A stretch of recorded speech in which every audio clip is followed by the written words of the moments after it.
नमस्कार मित्रों, आज हम आपको ले जा रहे हैं टाटामारी केशकाल। केशकाल अपने प्राकृतिक विहंगम दृश्यों के लिए दूर दूर तक विख्यात है और यह शहर है केशकाल। यहाँ की प्राकृतिक और सांस्कृतिक विरासत के कारण यह विश्व प्रसिद्ध है।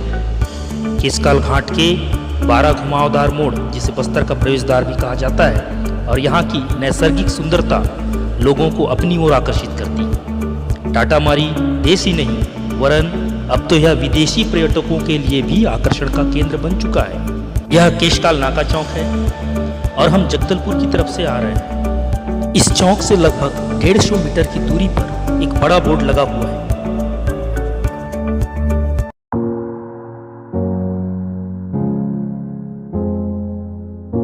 इस बोर्ड पर लिखा हुआ है माई भंगाराम मार्ग, टाटामारी मार्ग। यहाँ से ही सूरडोंगर का एरिया शुरू होता है। यहाँ पे दोस्तों 2 रास्ते हैं। दाहिना रास्ता बाजार की तरफ जाता है और बायां रास्ता हमें टाटामारी की तरफ ले जाएगा। तो चलिए आगे बढ़ते हैं। टाटामारी केशकाल हमारे भारत देश के छत्तीसगढ़ राज्य के राजधानी रायपुर से लगभग 160 किलोमीटर और जगदलपुर से लगभग 130 किलोमीटर की दूरी पर स्थित है। यह शहर छत्तीसगढ़ राज्य के कोंडागांव जिले के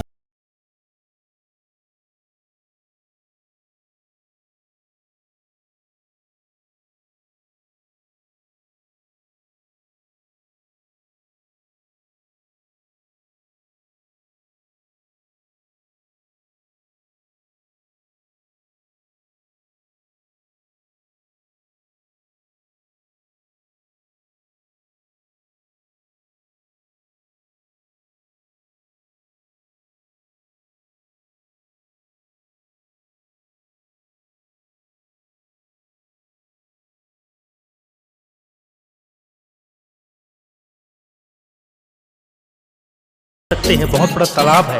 आसपास खेत हैं जहां लोग कृषि कार्य करते हैं। सड़क के बाईं तरफ नगर पंचायत केशकाल का मुक्तिधाम बनाया गया है।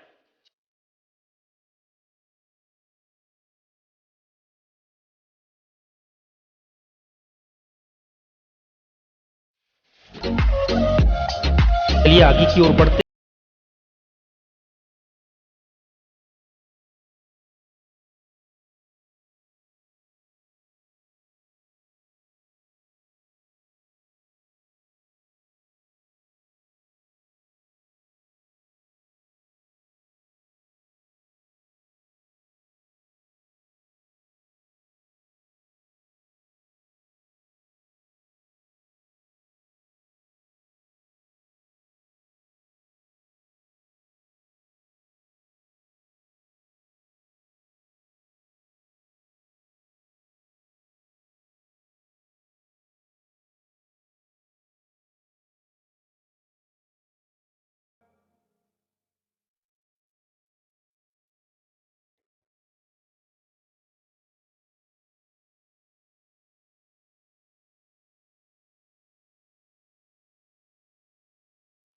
आप देख सकते हैं चारों तरफ पेड़ पौधे दिखाई दे रहे हैं। यह केशकाल फॉरेस्ट का एरिया है।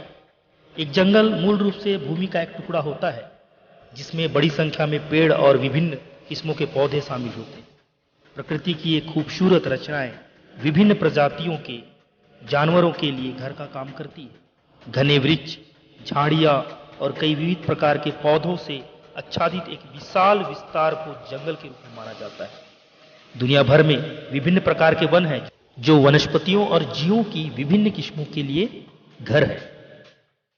कहा जाता है कि प्रकृति और मानव सृष्टि के संतुलन का मूल आधार वन ही है। वन पारिस्थितिक तंत्र का एक महत्वपूर्ण हिस्सा है। जंगलों को संरक्षित करने और अधिक पेड़ों का विकास करने की आवश्यकता पर अक्सर जोर दिया जाता है। मानव को जीवन प्रदान करते हैं कौन? वन। वन तो प्राणी मात्र के लिए ऐसे सच्चे मित्र हैं कि वे उनके खतरों को स्वयं ग्रहण करके उन्हें लाभ प्रदान करते हैं। कि आप लोग अगर जानते होंगे, अगर नहीं भी जानते होंगे तो मैं बता रहा हूँ। विश्व वानिकी दिवस प्रतिवर्ष 21 मार्च को मनाया जाता है। यह दुनिया भर में लोगों को वनों की महत्ता तथा उनसे मिलने वाले अन्य लाभों की भी याद दिलाने के लिए पिछले 30 वर्षों से मनाया जा रहा है। विश्व वानिकी दिवस का उद्देश्य है कि विश्व के सभी देश अपनी वन संपदा और वनों को संरक्षण प्रदान करें। चलिए आगे बढ़ते हैं।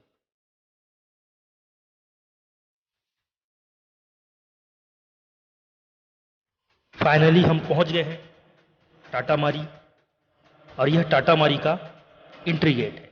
इस गेट को बहुत अच्छे से डिजाइन किया गया है। आप देख सकते हैं, जहां एक ओर वन्य जीव प्राणियों को एक साथ प्रदर्शित किया गया है, वहीं दूसरी ओर बस्तर के कला और संस्कृति को प्रदर्शित करते हुए वाद्य यंत्र के साथ नृत्य करते हुए महिला और पुरुष की मूर्ति बनाई गई है। दाईं ओर आप देख सकते हैं एक बोर्ड लगा हुआ है जिसमें एक महत्वपूर्ण सूचना पर्यटकों के लिए लिखा हुआ है। चलिए देखते हैं क्या है। यहाँ पे लिखा हुआ है, प्रतिबंधित क्षेत्र, कचरे को कूड़ादान में डालें। पर्यावरण चेतना केंद्र टाटा मारी में स्वच्छता बनाए रखने में आपसे सहयोग की अपेक्षा रखते हैं। वन मंडल केशगढ़। जी हाँ, बहुत ही सही मैसेज यहाँ पर सबको दिया गया है। किसी भी प्रकार की अवहेलना नहीं करनी है, इसका पालन हमें दृढ़ता पूर्वक करना है। चलिए अंदर की तरफ चलते हैं। यहां पर आपको अंदर घूमने के लिए टिकट लेना होता है, एक व्यक्ति का।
आप देख सकते हैं बहुत सारे लोग यहाँ पे काम करते हुए दिख रहे हैं। यह वन विहार का प्रवेश स्थान है।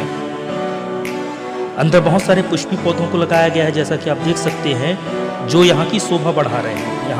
यहाँ बच्चों के लिए झूले एवं खेलने कूदने की सारी व्यवस्था की गई है, जिससे बच्चे काफी अच्छे से खेलकूद का आनंद ले सकते हैं। चलिए आगे बढ़ते हैं।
बाइक पार्क कर दिया है।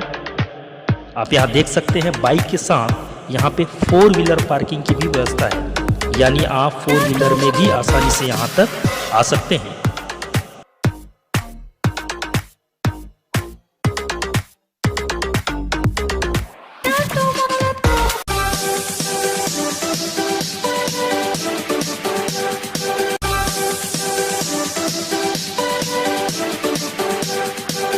चलिए आगे की ओर चलते हैं।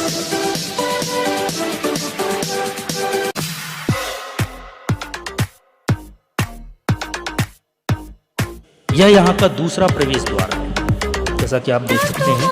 चलिए आगे बढ़ते हैं।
लगेगा। आप यहाँ आके ही इसका अनुभव कर सकते हैं। कुछ ही दूरी पे आपको एक भवन दिख रहा होगा। उस भवन पे आदिवासी कलाकृति का चित्रण किया गया है। भारत के आदिवासी कलाओं में बस्तर की आदिवासी परंपरा, कला, कौशल प्रसिद्ध है। जनजाति कलाओं में प्रमुख बस्तर कला है, जो भारत के बस्तर क्षेत्र के आदिवासियों द्वारा प्रचलित है और अपने अद्वितीय कलाकृति के लिए दुनिया भर में जाना जाता है। यहाँ पर अगर आप देखेंगे तो बस्तर के राजा प्रवीर चंद्र भंजदेव जी का चित्र भी बनाया गया है। अगर इतिहास की बात करें तो राजा प्रवीण चंद्र भंजदेव बस्तर के काकतीय राजा थे। इन्होंने आदिवासियों के जल, जंगल, जमीन और प्राकृतिक संसाधनों के संरक्षण के लिए हमेशा संघर्ष किया है। चलिए आगे की ओर बढ़ते हैं।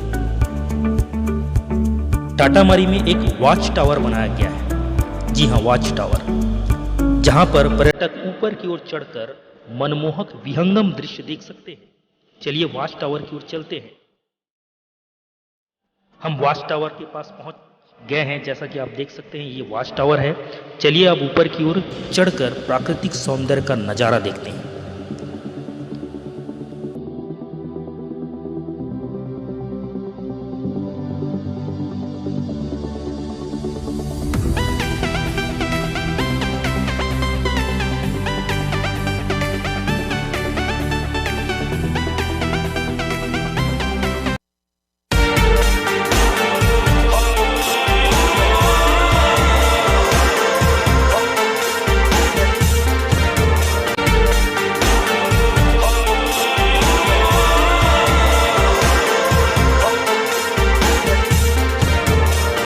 हम ऊपर की ओर पहुंच गए हैं। ये देखिए पहाड़ों का नज़ारा। यहाँ की प्राकृतिक सुंदरता अद्भुत है। यह चारों तरफ से पहाड़ों तथा पेड़ पौधों की सुंदरता से घिरा हुआ है। मन में शांति प्रदान करने वाली जगह है। आज के दिनों में सभी के पास प्रकृति का आनंद उठाने का कम समय रहता है। बढ़ती भीड़ में हम प्रकृति का सुख लेना और अपने स्वास्थ्य को स्वस्थ रखना भूल गए। यहाँ सूर्योदय की सुबह के साथ ये कितना सुंदर दृश्य दिखाई देता होगा। प्रकृति चारों ओर से सुंदर है और हम आसमान में देखते हैं तो हमें खुशी का अनुभव होता है। चलिए अब नीचे की तरफ चलते हैं।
यह सूखी घास से बनाई हुई कई झोपड़ी है जो यहाँ की सुंदरता को और भी आकर्षक बनाती है। यहाँ पर बहुत ही सुंदर नज़ारा देखने को मिलता है।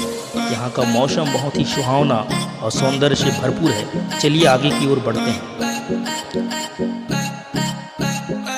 यह यहाँ का कैंटीन है। यहाँ पर्यटकों के चाय, कॉफ़ी, कोल्ड ड्रिंक, नाश्ता की व्यवस्था की गई है। आप यहाँ पर भोजन कर सकते हैं।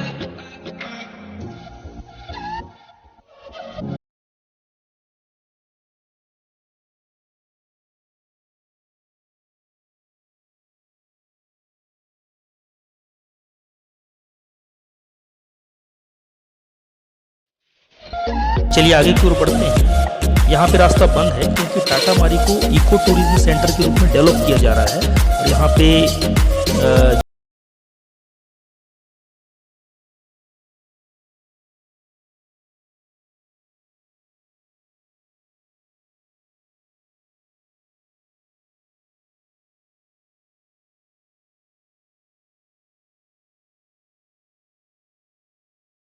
यहाँ पे प्राकृतिक सौंदर्य का लुत्फ उठा सकते हैं। चलिए आगे की ओर बढ़ते हैं।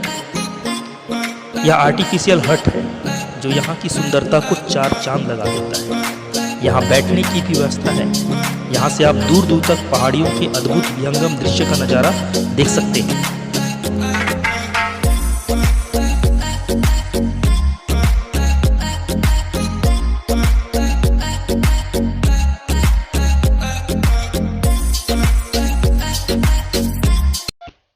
इसके बाद हम जाने वाले हैं भगवान शिव जी के दर्शन करने। जी हाँ, आपने सही सुना, भगवान शिव जी के दर्शन करने हम यहाँ से जाने वाले हैं।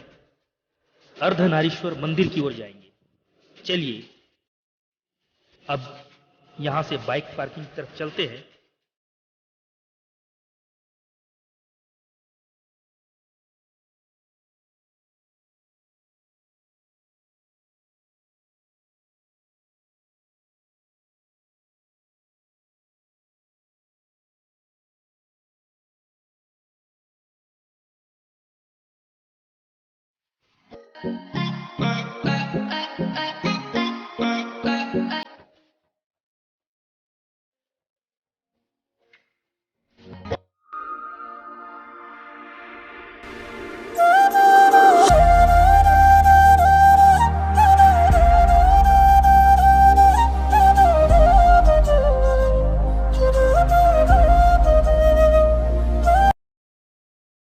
हम मंदिर पहुंच गए हैं। जूते उतार लेते हैं अंदर की ओर प्रवेश करने के लिए।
इस स्थान की मान्यता है कि जो भी श्रद्धालु अपने श्रद्धा भक्ति से सार्वभौमिक शक्ति आसन में, जैसा कि आप देख सकते हैं, एकाग्रचित होकर आराधना करके मन वांछित फल पा सकता है। यहाँ समय समय पर श्रद्धालु जन पूजा अर्चना करने आते हैं। विशेष पर्वों पर यहाँ की माता महालक्ष्मी शक्तिपीठ श्रद्धालुओं और जनमानस के लिए आकर्षण का केंद्र बना रहता है। तो जी हाँ, आप भी यहाँ आ सकते हैं, शिव जी के दर्शन कर सकते हैं और बताए गए नियमों का पालन करके आप भी मनवांछित फल पा सकते हैं। यह स्थान नैसर्गिक रूप से मनोहरी है।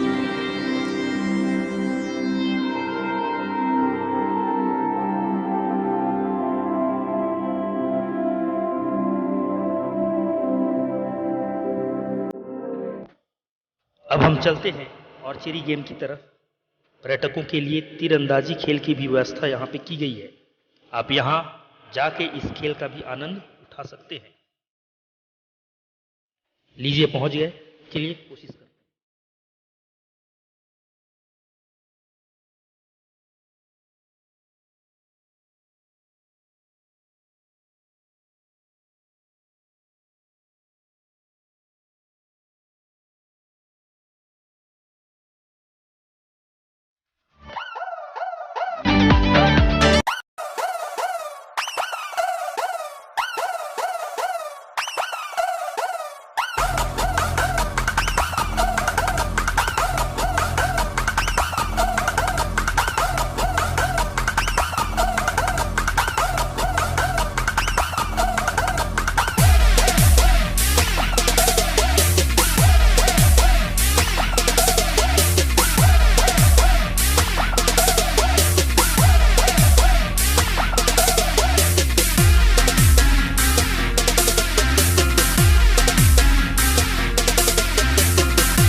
अब हम वापस केशकाल की ओर बढ़ते हैं।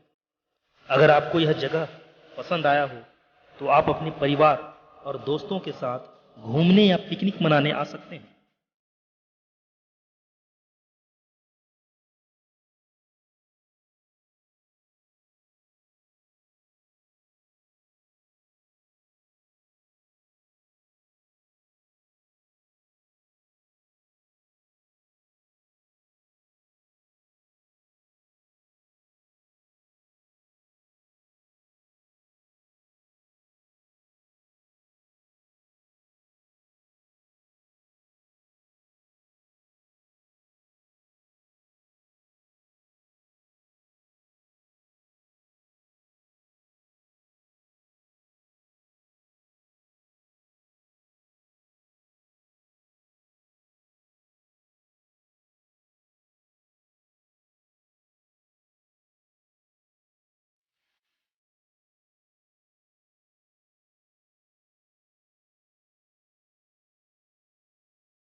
हम वापस नेशनल हाईवे पहुंच चुके हैं।